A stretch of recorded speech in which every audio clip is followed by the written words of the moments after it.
Result দেখার জন্য আজকের ভিডিওর ডেসক্রিপশন বক্সে যাও, সেখানে আমাদের অফিসিয়াল যে রেজাল্ট দেখার পোর্টাল বা রেজাল্ট দেখার লিঙ্ক সেটা তোমরা পেয়ে যাবে। সেখানে এক ক্লিক করলে তোমরা এই পোর্টালে বা এই সাইডে চলে আসতে পারবে। তো এখানে এসে দেখো, এখানে লেখা আছে এন্টার ইউর রেজিস্ট্রেশন নম্বর। এখানে সুন্দর করে রেজিস্ট্রেশন নম্বরটা দেখে দেখে ফিল আপ করো। এখানে যে ক্যাপচার কোডটা আছে এটা দেখে দেখে এখানে ফিল আপ করার পরে এখানে যে লেখা আছে শো সেমিস্টার 6, এখানে আমরা ক্লিক করব।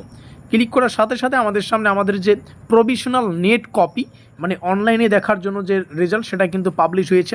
তো এবার মোটামুটি অল্প দিনের মধ্যেই কিন্তু রেজাল্ট পাবলিশ হলো। এর পিছনের বড় রহস্য হচ্ছে আমাদের এক্সিট অপশান। যারা 3 বছর পরে কলেজ ছাড়তে চাইছো তোমাদের জন্যই এই পরিকল্পনা, এবং খুব দ্রুত কিন্তু আমাদের রেজাল্টটা পাবলিশ করা হলো। তো এক্সিট অপশান সংক্রান্ত আরও তথ্য আমি একটু পরে শেয়ার করছি, প্রথমে রেজাল্টটাকে বুঝে নাও।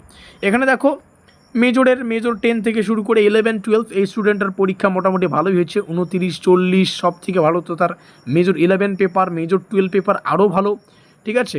একদম 45 পেয়েছে, 24 পেয়েছে, সব মিলে একটা সুন্দর স্কোর সে তৈরি করতে পেরেছে। সুন্দর স্কোর আমরা এখানে দেখতে পাচ্ছি। আর ভালো রেজাল্ট হলে এখানে লেখা থাকে দেখো কিউ মানে কোয়ালিফাইড।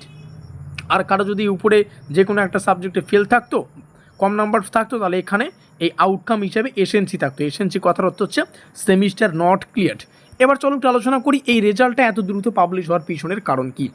এই এত দ্রুত পাবলিশ হওয়ার পিছনের কারণ হচ্ছে আমাদের 3 বছর পরে, অর্থাৎ প্রথম থেকে ষষ্ঠ সেমিস্টার পরে যে সমস্ত ছাত্রছাত্রীরা এক্সিট নিতে চাইছো, অর্থাৎ কলেজ ছাড়তে চাইছো যে তোমরা আর পড়বে না, তোমরা কিন্তু চাইলে এখন এক্সিট অপশান নিতে পারবে।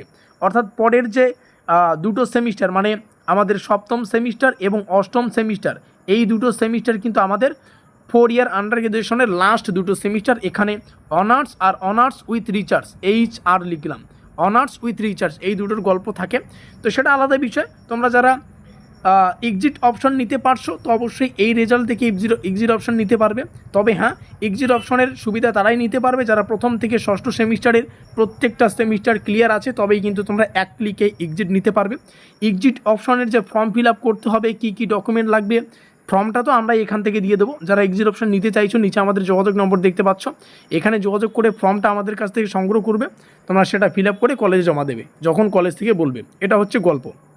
কারো যদি 2-1টা সেমিস্টারে ব্যাক থাকে তো ব্যাকগুলো এক্সিট অপশান নিতে পারবে, কিন্তু তোমার ফাইনাল রেজাল্ট তুমি দেখতে পারবে না। ব্যাক ক্লিয়ার হওয়ার পরেই তুমি এক্সিট অপশনের যে ফাইনাল রেজাল্ট কবি সেটা দেখতে পারবে।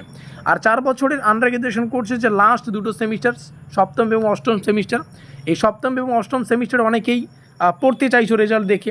যাদের প্রথম এবং ষষ্ঠ সেমিস্টার ক্লিয়ার থাকবে তারাই সপ্তম এবং অষ্টম সেমিস্টার পড়তে পারবে।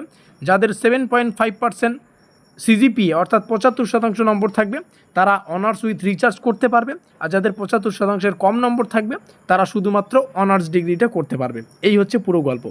আশা করি প্রত্যেকটা তথ্য বোঝাতে পারলাম।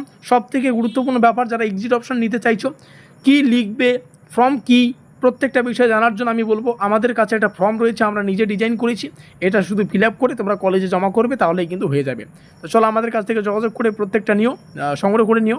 কলেজের কী আপডেট রয়েছে সেটাও একটু দেখে নিও। ভিডিওটিকে শেষ পর্যন্ত দেখার জন্য অসংখ্য ধন্যবাদ।